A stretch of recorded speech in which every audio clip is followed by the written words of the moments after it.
Good afternoon. National Assembly for Wales is now in session, and the first item this afternoon is questions to the First Minister. And question 1, Antoinette Sandbach. Thank you, Presiding Officer. Will the First Minister provide an update on what the Welsh Government is doing to tackle dementia? Yes, Together for Mental Health sets out these steps being taken to further improve dementia services. Our focus is on improving rates of timely diagnosis, raising awareness and increasing access to information and support. First Minister, over 45,000 people have dementia in Wales, and this lunchtime the Alzheimer's Society launched their Dementia 2014 Opportunity for Change report in Wales. The summary highlights the lack of a long-term national commitment on dementia, and they call for a specific dementia strategy with clear lines of accountability. What guarantees can you provide to those patients and their families who live with dementia that the Welsh Government is willing to listen and act upon the recommendations that have been launched in the report today? Well, Together for Mental Health provides that framework, and I know that there are many who are aware of that framework. The member will be aware, of course, of the dementia-friendly Communities and Dementia Friends campaign, which we have supported as a government. In January, for example, the Minister launched the Alzheimer's Society's Dementia Friends initiative, and that, of course, was funded by Welsh Government. I can also point, of course, to the Living Well with Dementia Information Pack, again funded by Welsh Government and developed and distributed by the Alzheimer's Society, which provides invaluable advice to those who are affected by dementia and by Alzheimer's, and those, of course, who care for them. Ellen Jones. Prif Weinidog, First Minister, over 2,000 people have early onset dementia before they're 60 years of age, and services are mainly being referred to elderly dementia services. As a government, how can you lead a service that's available to this group of people who are under 60 years of age, 2,000 of them who have different needs, especially if they have residential needs as well? That's quite correct, of course, and it's very important, and the strategy identifies the fact that there should be care available to them, and dementia is entirely different in someone who is under 60 years of age. It progresses more swiftly, and we expect the health boards, when they do consider services for people with dementia, to consider the needs of those under 60 years of age also. Item 2, Jenny Rathbone. What is the Welsh Government doing to combat the commercialisation and sexualisation of childhood? Well, we're committed to protecting the rights of children across all portfolios, and of course ministers are under a duty to ensure they have due regard to the United Nations Convention on the Rights of the Child in developing policies and legislation that protect and safeguard children. The evidence presented by Cardiff University in Ty Howell last week indicates that when boys and girls speak out, 10 to 12-year-olds are under huge pressure to turn a boy-girl friendship into a boyfriend-girlfriend relationship. And this continues as more seriously as they get older in secondary school. Now, there is an opportunity to address this inappropriate relationships too early on before children are able to deal with sexual relationships in the Violence, Domestic Abuse and Sexual Violence Bill. But at the moment, the aspect relating to the curriculum in schools has been left out of the bill. And I wondered what, therefore, the government is going to do to address this issue, because it isn't just this research all over the place. Teachers are talking about it.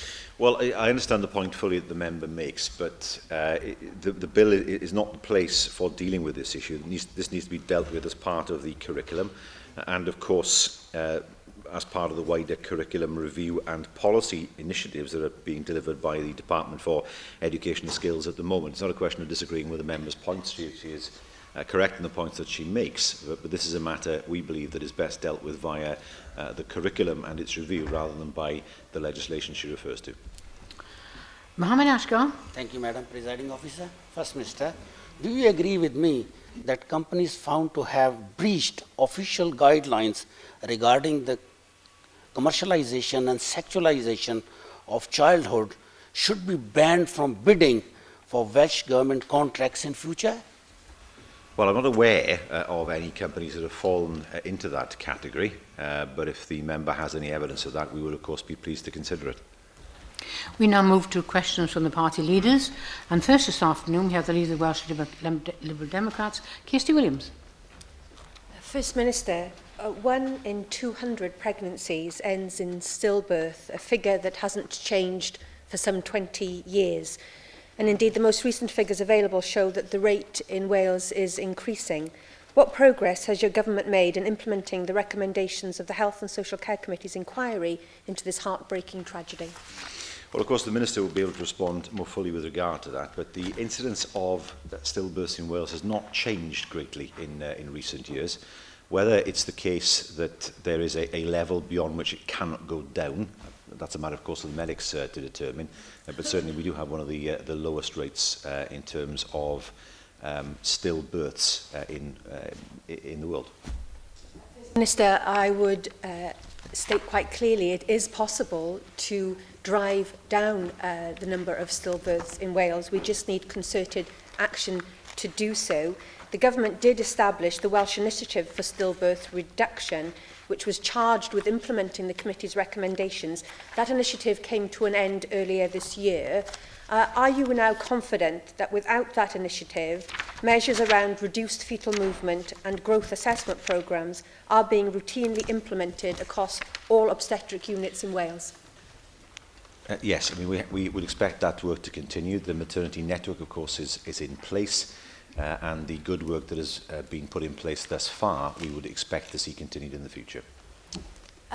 One method that seems to have a significant impact on levels of stillbirth is to make Doppler scans a routine part of fetal anomaly scans. So St George's Hospital in London has made this standard practice to offer all first-time mothers the scan. It costs the NHS just £15 per scan, and they have seen their stillbirth rate drop by 50% in 3 years. Would you commit to looking at introducing similar scanning regimes here for all first-time mothers in Wales? Well, based on the figures that the leader of the Liberal Democrats has provided, I think this is something that needs to be looked at, and certainly I will ask the Minister to examine the findings of that pilot project to see whether it can be applied in Wales.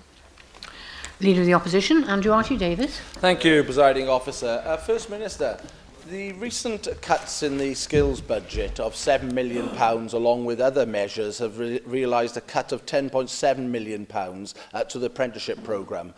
These notices were given to the providers with only 4 days' notice of the contract starting on August the 1st. Why was this undertaken in such a shambolic way that has jeopardised 9,000 apprenticeship places here in Wales? Well, we have, of course, more than 12,000 young people who have been helped through Jobs Growth Wales. He needs to await, of course, the draft budget announcement in terms of what the future funding for apprenticeships is. But certainly, we believe we have a very good record in Wales, particularly given the fact we've had to deal with cuts of at least £1.5 billion from his party.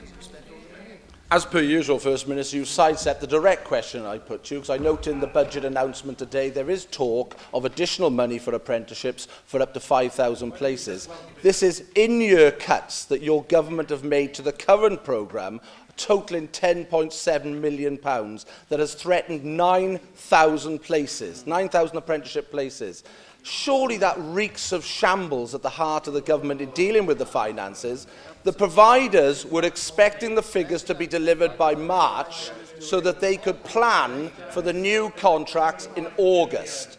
All I am merely asking is why, with only 4 days' notice, such devastation was wrought on the apprenticeship programme here in Wales. It is a fact. It is there. Those are the contracts the providers are dealing with. Why such a shambles? Well, I mean, I have to say, he seems to ignore the fact that we were called on to make in-year cuts as well by the UK government, and therefore we can't magic. I know he thinks there's a magic money tree somewhere, but we cannot magic up money, and that means difficult decisions have to be taken. The reality is that our record when it comes to apprenticeships and providing young people with opportunities is much, much better than anything his party has ever come up with in any level of government anyway. First Minister, 1.8 million apprenticeships have been generated by the UK government since 2010. What your government has done has made in-year cuts I am unaware of any substantial in-year cuts given to your government by the UK, and in fact you've had Barnett consequentials. What the providers and what the young people seeking those apprenticeships want are some straight answers. Why the chaos? 4 days' notice. I do take the point that apprenticeships have been successful here in Wales. 66%. I'm happy to acknowledge that. 66% of people who enter the apprenticeship programme find full-time employment at the end of that programme. 80% of people who go on the programme can finish their courses. There is a success story there.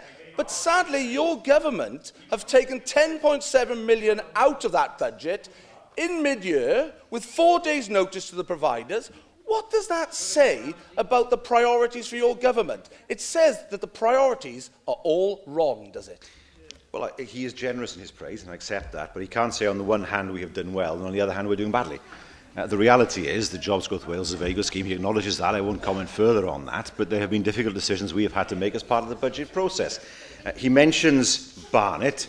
Will he join me then, and indeed other parties in this chamber, in pursuing the need for dealing with the issue of underfunding in Wales? He keeps on saying, we call it belly aching at one point. The reality is, and I make this point very clearly, that we are underfunded to the tune of £300 million a year, give or take a little one way or the other. There are some who say, and his party has said it, we are holding at the begging bowl. I say to him that there are people who will listen to what he says, people whose parents and grandparents worked in coal, in steel, in slate, in tinplate, who contributed greatly to the prosperity of the UK. Is it really asking too much that they should have a fair share of the pot now? And I would hope that he would join me, and indeed, in fairness, other leaders in this chamber, in standing up for Wales. And finally, Leader of Plaid Cymru, Liam Wood. Diolch Llywyd.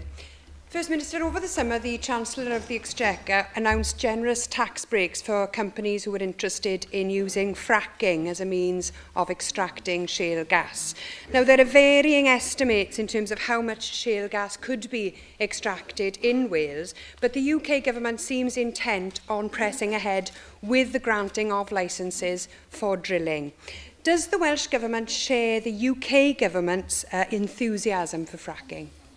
No, we've always taken the precautionary approach. Of course, the planning issues surrounding fracking are devolved, and that precautionary approach has not changed. Among the many concerns raised by members of the public is the Department of Energy and Climate Change decision to press ahead with simplifying underground access for oil and gas developers, giving permission to companies to drill under private land and private property. 99% of respondents to a DEC consultation objected to that. Should fracking be permitted under private property without the consent of the owner? I think there are real issues with that. I think it's very difficult to justify that to the public. If she's going to invite me in her third question to consider whether the licensing regime should be devolved, that is something I have some sympathy with. Okay, that's good. Fracking remains controversial, as you're aware, and Plaid Cymru has suggested a moratorium on fracking operations until and unless safety and environmental concerns can be satisfied. Now, the issue highlights the wider problem that the country has little competence over its own natural resources, and I thank you for your previous answer on that point. We do, however, currently have powers and competence over planning. Would Welsh Ministers support Welsh local authorities who wish to implement a de facto moratorium using existing planning legislation? I think a moratorium is difficult. I think it's challengeable, and also the fact if you impose a moratorium on fracking, there are other technologies that will be drawn into it as well. There are some who will argue, as I've heard, for a moratorium on onshore wind. Others who will argue for a complete moratorium in terms of open cast mining, and they all have their arguments. I understand that. I think what's important, and I don't think we're very far apart in this regard, that it should be that caution should be exercised when it comes to considering granting planning permission for fracking, and full consideration has to be given to the environmental impact as well as the social impact. That much is true. And so, again, I reiterate the point that I've heard what the UK government has said, but our approach in planning terms remains the same. We now move to questions on the paper again. Question 3, Lindsay Whittle.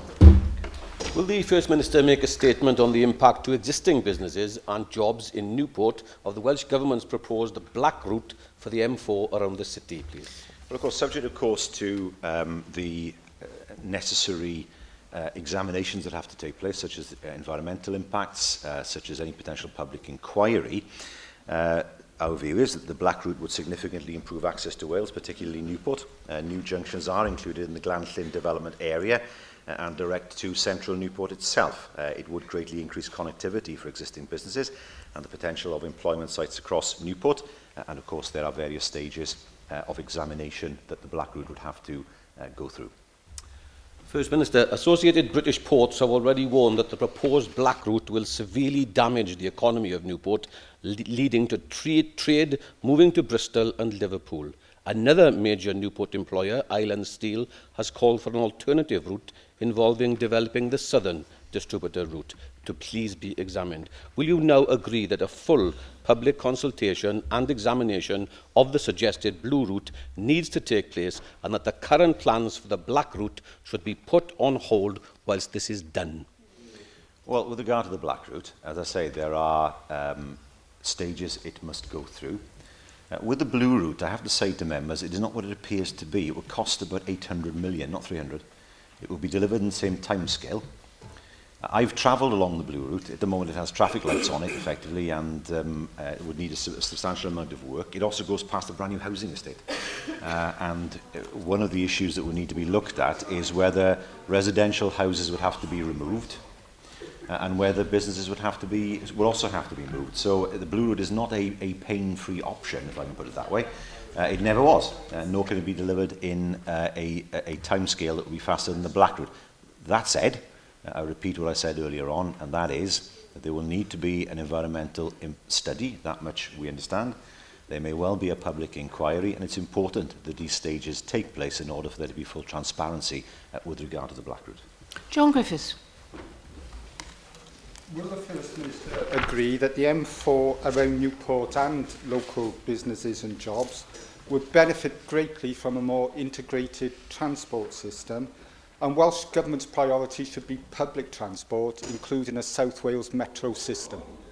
Well, the metro system is moving forward anyway, and that is something that we will develop. We can't escape the fact that the traffic situation at the Brynglas Downs will get worse. It's not going to improve. And it simply isn't the case that the traffic will suddenly disappear from that tunnel. I don't think it's one or the other, if I'm honest with the member. I think it's perfectly possible to develop the metro proposals, as well as, of course, examining difficulties on the road network, as we did with the Llandyssil bypass, as we did with the Porthmadog bypass, as indeed was done with the straightening of parts of the A470, and a full examination will take place of the black route, as I've already mentioned, but that does not mean, of course, that it's a question of the development of the M4 having to take place instead of moving forward with the metro. The two will happen at the same time. Andrew Archie-Davis. Thank you, Presiding Officer. First Minister, I know the announcement on the budget is subject to various votes in this institution before it is confirmed, but part of the agreement seems to relate to an environmental assessment, another environmental assessment around the black route, as I understand it, for the M4 Relief Road. Will this work be undertaken if the budget deal is ratified, or must the environmental assessment wait as well till 2016, where I think you draw a line on the construction phase? Well, I'm not going to comment on the budget ahead of what the Finance Minister may or may not say, but it's important to reiterate the point that the preferred route that has been announced by the Minister is, of course, and we know this, subject to various stages of consultation in order, of course, for it to be as transparent as possible. Question 4, Aled Roberts. Diolch, Llywydd. Thank you, Presiding Officer. Will the First Minister make a statement on the implementation of Welsh language standards? I issued a written statement on the timetable for the Welsh language standards in July. We continue to draft the regulations according to that timetable. Implementing the finalised standards is a matter for the Welsh Language Commissioner. Prif Weinidog. May I ask you, therefore, First Minister, if it's still your intention to complete the 3 rounds before the Assembly elections, and are you reconsidering the draft standards in January mentioned a situation whereby companies who actually receive services which are contracted out would not be subject to standards. Well, now a third of public services in Wales are contracted out, and therefore there is a huge gap in the standards. And can I ask you to reconsider on that basis? Well, I have to say, of course, that consultation has taken place or is going to take place in terms of the standards, and the regulations will be before the Assembly in March. So there will be an opportunity to consider in what way the standards can be strengthened given the situation that the member has spoken about. Thank you, Presiding Officer. First Minister, you will be aware of the comments made by the FSB in terms of insisting that the Welsh Language Commissioner should use the Welsh language standards in a commensurate way to ensure that the standards actually accord with the needs of small businesses in Wales. Can you tell us whether your government supports the comments made by the FSB, and if so, will you be promoting this in your response to the consultation that you mentioned a few moments ago? Of course, we want to ensure that we listen to the views of everyone and every organisation that is associated with this, and we want to ensure that the standards are standards that have the strong support and broad support across Wales. So I look forward to see what exactly will be the comments made by the FSB. Thank you very much. First Minister, do you believe that when these standards are brought to the Assembly 4 years into the term of this current government, that demonstrates a clear commitment and an ability to plan efficiently and effectively in terms of the Welsh language? What is extremely important is that we ensure that these standards are supported and are also practical, and that means, of course, that the Commissioner has to be part of the process and also to consult in a correct manner, and also to bring the regulations back to the Assembly in order to get things right. Things do take a bit of time. Question 5, Gwyn Price. Thank you, Llywyd. Will the First Minister make a statement on youth unemployment in Wales? Yes, our priority, of course, is to ensure that young people have an opportunity to develop fully in life. To achieve this, we have provided key employability programmes. We've mentioned Jobs Growth Wales already, of course, and introduced the Youth Engagement and Progression Framework. Thank you for that answer. Does the First Minister agree with me that the drop in youth unemployment in Wales is yet another example of the Welsh Government leading the way in the UK with programmes like Job Growth Wales, and that the UK and Scottish governments could do well to follow them? Yeah. The member will not be surprised if I say yes to his answer. Again, I come back to the point that I made earlier on about the success of Jobs Growth Wales, the fact that we have seen a substantial drop in unemployment amongst young people in Wales, particularly those between 16 and 17 years old, where there's a substantial difference to the better between Wales and the rest of the UK. And that shows that Jobs Growth Wales, not on its own, but in working with the other schemes that we've put in place, is having a significant positive effect on the prospects of young people. William Graham. Thank you, Presiding Officer. Though we welcome the improvements in youth unemployment being reduced, First Minister, you will know that approximately 20% of young people have been out of work for more than a year, and 10% of 16-year-olds are not in education, employment or training. Though we welcome the improvement, what will you now do to make sure this is a really effective programme which is so vital to the needs of Wales? Well, if you look at the Youth Engagement and Progression Framework, which was published in October of last year, it introduced the Youth Guarantee for Wales. We also, of course, have been funding higher level apprenticeships together with Jobs Growth Wales, and of course we see success. One example of that, for example, is the fact that the figure for NEETs dropped by 2 percentage points between 2011 and 2012, and we want to see that figure drop further in the future. Bethan Jenkins. Prif Weinidog.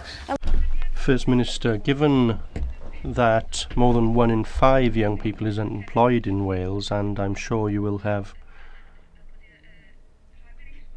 seen that your government programme has been evaluated independently by Ipsos Mori to show that you are spending 73% of the budget on jobs already in existence. Why are you as a government actually cutting apprenticeship programmes such as this when we need more of these programmes in place and provided by the Welsh Government? But I'd say as I said, we have to wait to see what the budget itself says, but in terms of Jobs Growth Wales as a scheme, it has given people the opportunity, young people, the opportunity to have a job without the skills. That's important. They've had a job, but not the job they have as a result of the scheme. So we have to consider the value of the skills they have gained from the scheme. George Lewis. First Minister, my main criticism of Jobs Growth Wales has been that it doesn't assist young people in long-term unemployment, and in fact the scheme is not accessible to many of those young people due to double funding issues with UK government schemes. Similarly, the LIFT programme announced this year is not available in many parts of Wales, including Wales's worst NEET hotspot, Bridgend. What progress has the Welsh Government made in discussions with the UK Government over these double funding issues, and will you agree to review provision of support to those young people in places like Wrexham, Bridgend and the Vale of Glamorgan, where long-term youth unemployment is a real problem, but neither LIFT nor Jobs Growth Wales can assist? I don't accept that Jobs Growth Wales doesn't help them. I mean, it's aimed at them in the first place. I have to remind the member, of course, that one of the first actions of her party in London was to cut the Future Jobs Fund, which was exceptionally important to so many young people. Jobs Growth Wales was created in part as a response to the cut that was made, and I have to say, I don't see that there is in Whitehall an equivalent scheme that is anything like as successful in offering opportunities to young people. It's a scheme that we are very proud of and the people of Wales are very proud of. Jeff Cuthbert. Thank you, Presiding Officer. First Minister, Jobs Growth Wales has been particularly successful within the Cyflwynir borough, creating over 1,000 jobs, with 90% of them filled, and it's the most successful area in the whole of Wales. Will you agree with me, First Minister, in congratulating the Labour-controlled Cyflwynir County Borough Council, who have run, in collaboration with that scheme, the Passport Programme, a European-funded scheme which has delivered an additional 176 work placements? Absolutely. I would certainly offer my congratulations to Cyflwynir Council, and it's an example of, one example at least, of local government working together with us in order to provide opportunities for young people. Question 6, Nick Ramsey. Sorry, 6, Nick Ramsey. Will the First Minister make a statement on the availability of cancer treatment in Wales? We're proud to have a system which patients get access to proven and effective treatments, and the fact that cancer waiting times for treatment are better than England. Thank you. Glad it's not just me who stumbles over my words, Presiding Officer. Patients in England are 7 times more likely to gain access to cancer drugs than patients in Wales. The UK government spends £200 million a year on a cancer drugs fund. But here, as you know, we don't have one. There is currently a petition winging its way to the Welsh Government with tens of thousands of signatures on it calling for a cancer treatment fund here in Wales. When will your government reconsider your current position and give cancer sufferers in Wales the treatment they need and deserve? There are cancer drugs that are available in Wales that are not available in England. Shall we see a petition then, organised by his party, complaining about that? I wonder what the petition actually says, for example. Does it say that people want to see a particular fund for cancer drugs funded by taking money away from other drugs, which is the way it's been done in England? I suppose these things are not made clear to people. Of course they wouldn't be. But he doesn't have to listen to me. I mean, he has to listen to the King's Fund, who question the Cancer Drugs Fund, the British Medical Journal, which questions the Cancer Drugs Fund in terms of what it delivers. And the point that the British Medical Journal makes, and it's a point they might be interested in, is this: that in years gone by, when pharmaceutical companies went to NICE and asked for approval for a drug and they were refused, they went back to NICE and offered the drug at a lower price. Now they don't do it. They go to the Cancer Drugs Fund and are paid whatever they ask for the particular drug. So in fact, what the Cancer Drugs Fund is doing is paying pharmaceutical companies over the odds for drugs that in the past would actually have cost the NHS a lot less. So the taxpayer is paying more for drugs under the Cancer Drugs Fund than would normally be the case. It's financial ill-discipline. It's important, of course, that there is a system in place for ensuring that people have access to drugs where their circumstances dictate that, and that's why, of course, we have the IPFR process in order to do that. But simply throwing money at pharmaceutical companies, which is what the Cancer Drugs Fund does, is not the way forward for Wales. George Watson. First Minister, yesterday I met with the Chair of Hywel Dda Health Board to discuss cancer services at Weinidogion General Hospital. and her message was clear. Yes, there are recruitment problems, but services have not and will not be affected. Patients will receive the same specialist care that they needed before this crisis arose. Hywel Dda is working with Abertawe Bro Morgannwg Health Board to improve oncology recruitment. First Minister, can you assure me and the people of Pembrokeshire that the Welsh Government will monitor that process to appoint a full-time palliative care consultant? And can you confirm that plans for a new chemotherapy day unit at Weinidogion Hospital are progressing? Yes, I can say that the Minister will raise the issue with the Chair of Hywel Dda, and officials will continue to monitor the appointment of a replacement consultant oncologist and palliative care consultant. And I can say to the member that the plans for the new chemotherapy day unit are not affected. Lindsay Whittle. Well, First Minister, what is being done then, please, to improve on the 5-year lung cancer survival rates in Wales, which is, apart from Bulgaria, the worst survival rate in the whole of Europe? Lung cancer is a particularly difficult disease to treat. We know, for example, in some areas of cancer, we are world leaders in terms of survival rates. Much of it depends on the underlying health of the individual. Much of it depends, of course, on GPs referring early, which I believe they are doing now. Certainly much more referral by GPs of suspected cancers. Fortunately for most people, it turns out that it isn't cancer. But nevertheless, with lung cancer, early diagnosis is absolutely key. And I know the GPs are very keen, and we have encouraged them to refer early in order to give people a better chance, at least, of survival beyond 1 year and hopefully survival beyond 5. Kirsty Williams.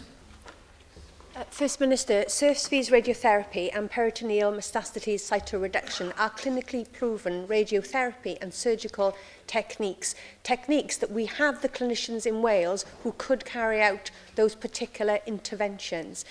Yet, to date, the government has decided not to offer those treatments here in Wales. In June, I asked you this question. You said you would get the Health Minister to reply to me. I'm still waiting for that response. Could you give a definitive answer here today about the Welsh Government's commitment to provide surface radiotherapy and peritoneal cytoreduction for Welsh patients in Welsh hospitals? I will, well, if a response has not been received, I will rectify that. The Minister has heard today, and I will make sure the response is provided as soon as possible. Question 7, Jonathan Saunders. Officer, will the First Minister make a statement on the rollout of broadband provision in North Wales? Yes, good progress is being made with the rollout of superfast broadband. Some exchanges have already been enabled with fast fibre broadband, and other exchanges are planned for a rollout later this year and early next year. Thank you. But as regards the superfast broadband rollout and the significant investment therein, constituents, and many constituents, are requesting more information that is currently available as to how, where and when they're going to be able to receive the service. Although more properties now access superfast broadband, take-up in Wales is percentage-wise lower than in England. And it appears that little has been done as regards the marketing and exploitation of the services forthcoming and available now. And BT maintained they've had no funding whatsoever for this. What steps is your government taking to ensure awareness is raised regarding the availability of this service across Wales? And have you set a budget aside to do this? It's surely within BT's interest to do that themselves. They're not allowed to spend it on that. I must say, they are, of course, our partners in terms of the rollout. Nearly 234,000 premises across Wales have now been given access to fast fibre broadband. I'm not surprised that people are not using fast fibre broadband as they should, probably because they haven't got access to it yet. I'm sure that will change as a result of Superfast Cymru. And let's remember that the market would never have delivered this.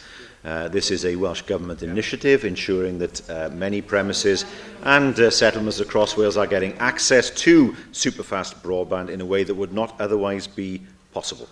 This is an investment in Wales's infrastructure and one that we are proud of. Rhynaf Iorwerth.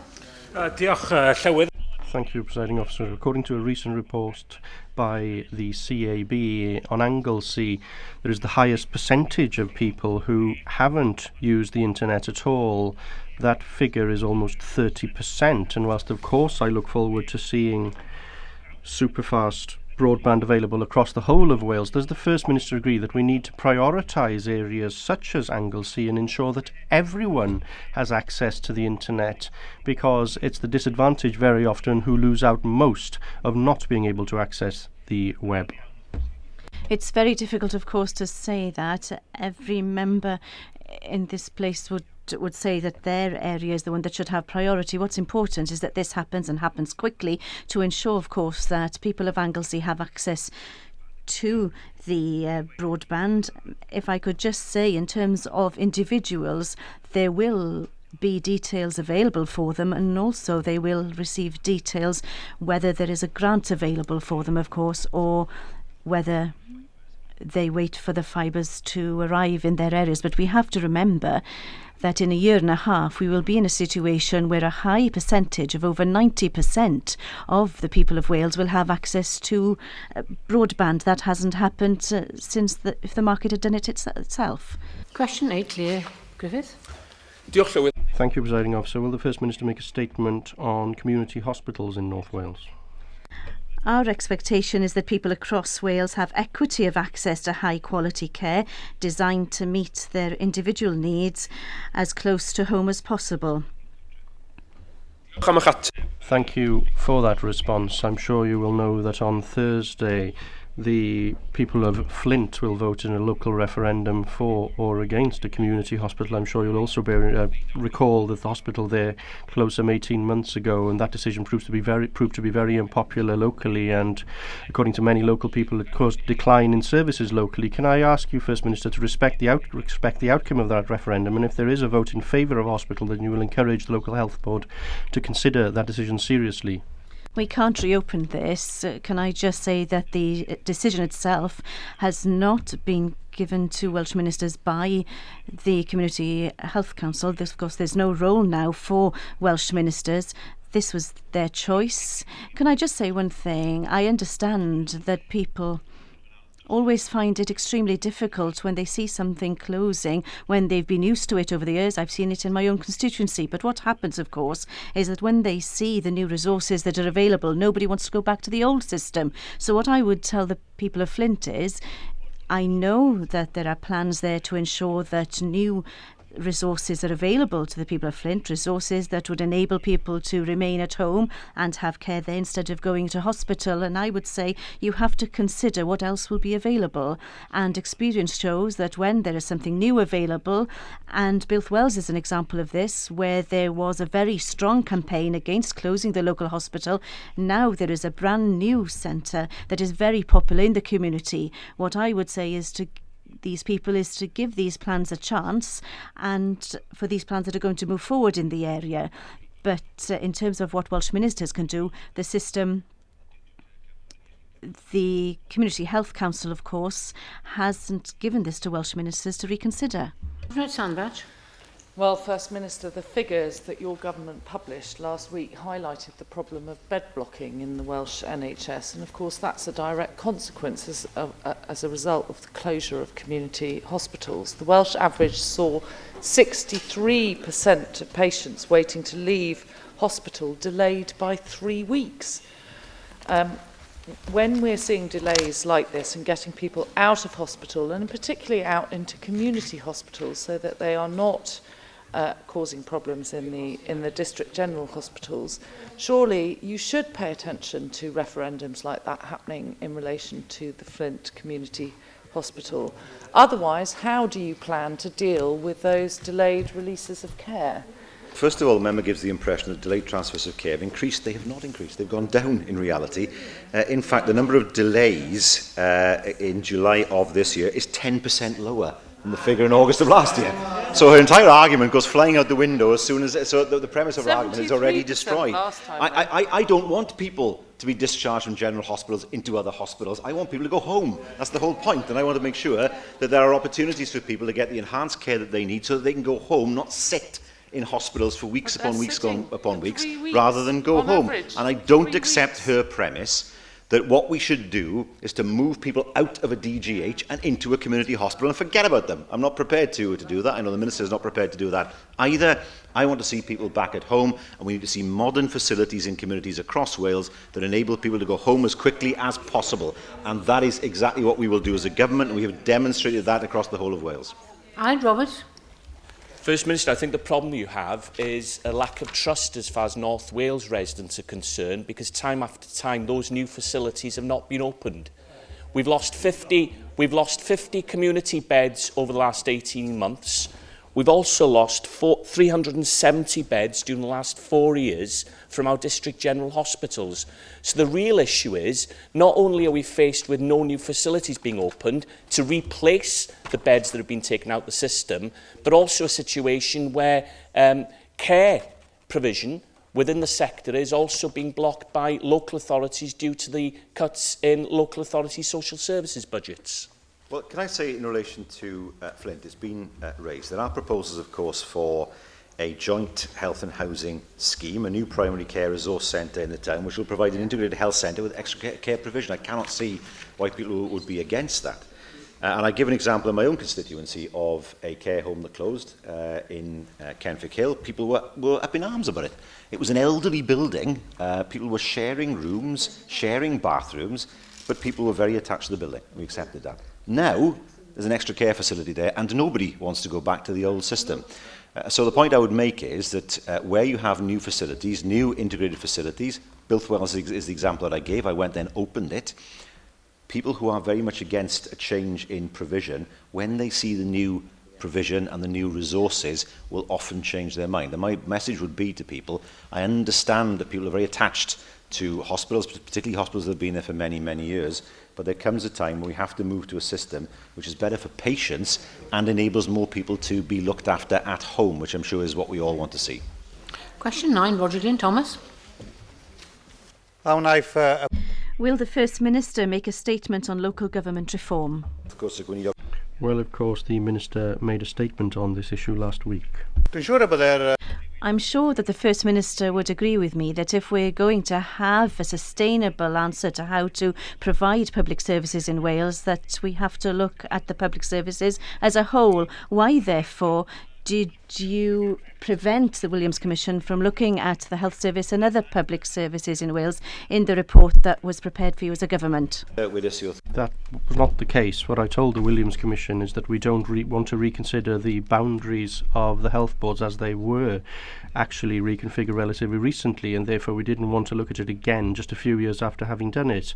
Now, on everything else, the Williams Commission had the opportunity to consider, and we must bear in mind that the Williams Commission itself considered all parts of the public sector, not just local government, although that's where the emphasis has been, of course. Presiding officer.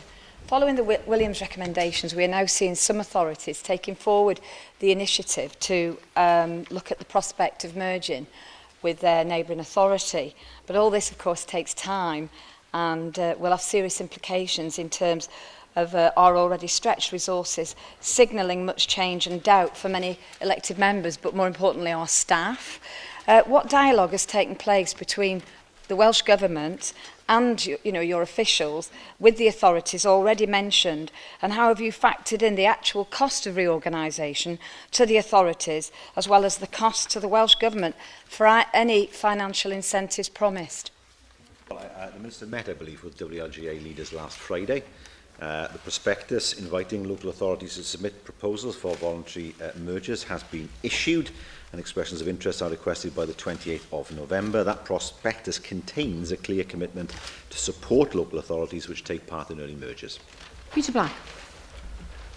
Thank you, First Minister, when your Minister made the statement last week, he outlined a process by which voluntary mergers could take place, which included a proper business case being put forward and also transitional funding to assist those local authorities. When you come to do the mandatory mergers for legislation, will they also have transitionary funding, and will a business case also have to be put together for those mergers? Well, I mean, it takes us beyond the election, so it's a matter for parties to put in their manifestos. But certainly it is the case that many local authorities will look to, or some local authorities will look to merge, particularly, of course, with regard to certainty for their staff, and it's important that those that wish to merge according to an agreed map and with ministerial approval are able to do so. But of course, my party will put forward proposals in the 2016 election. I'm sure his party, I think STV, I believe, will probably be in the manifesto that his party will put forward. I've not seen it yet, but I can guarantee that it will be in there. And of course, there will be a need to put these matters to the people of Wales, and of course, a way forward found after 2016. Question 10, Paul Davis. Will the First Minister make a statement on transport facilities in West Wales? Ensuring provision of adequate facilities is a key part of any transport system. First Minister, I've received comments on the urgent need for a train station in Milford Haven to be upgraded, and I accept that this isn't directly an issue for the Welsh Government. But having said that, given the circumstances, can you tell us what discussions your government has had with the UK Government and with Network Rail regarding the upgrading of train stations in Wales? And would you also be willing to commit your government to specifically raise the issue of Milford Haven train station, and indeed train stations in general, in your negotiations in future? This is an important point, because in terms of the government, the first thing we want to see is to ensure that the situation regarding railways is solved. That doesn't help Milford Haven directly, I understand that, but in doing so, our view as a government is that the railways budget should be devolved, and then of course it would be possible to consider Milford Haven station and others, of course, to ensure that they are upgraded. In terms of services, there is a need to reconsider the franchise. That isn't something that's directly under the Welsh Government, but there is an opportunity there to ensure that the management comes here and to ensure that investment is made into stations such as Milford Haven. 11, Gwenda Thomas. Thank you, Presiding Officer. Will the First Minister provide an update on the policy statement, Living Language, a Language for Living, moving forward? Since announcing Bwrw Ymlaen in the Eisteddfod in Llanelli, we have since opened the Bwrw Ymlaen Fund with 300,000 and a capital fund with 1.25 million. In addition, the marketing campaign Pethau Bychain has caught the imagination, and the response to date has been positive. Thank you for that response, First Minister. In your statement on the 6th of August this year, you announced a fund of £400,000 to support the link between the economy and the Welsh language. In my constituency of Neath, there are clear advantages of linking the Welsh language, bilingualism, and the economy. How will you actually raise awareness among the business community in my constituency in terms of the availability of this fund? Will you, or have you actually announced details of access to this fund in my constituency? Part of the £400,000 that was announced is aimed at marketing and also promoting the Welsh language. There is support available from Business Wales that provides a bilingual service to businesses across Wales, and of course there will be a part for the city regions in order to ensure that there is information available for businesses all over Wales, especially in your constituency, in Neath, in order to ensure that businesses are aware of the support that is available. Minister, we now move to item 2, which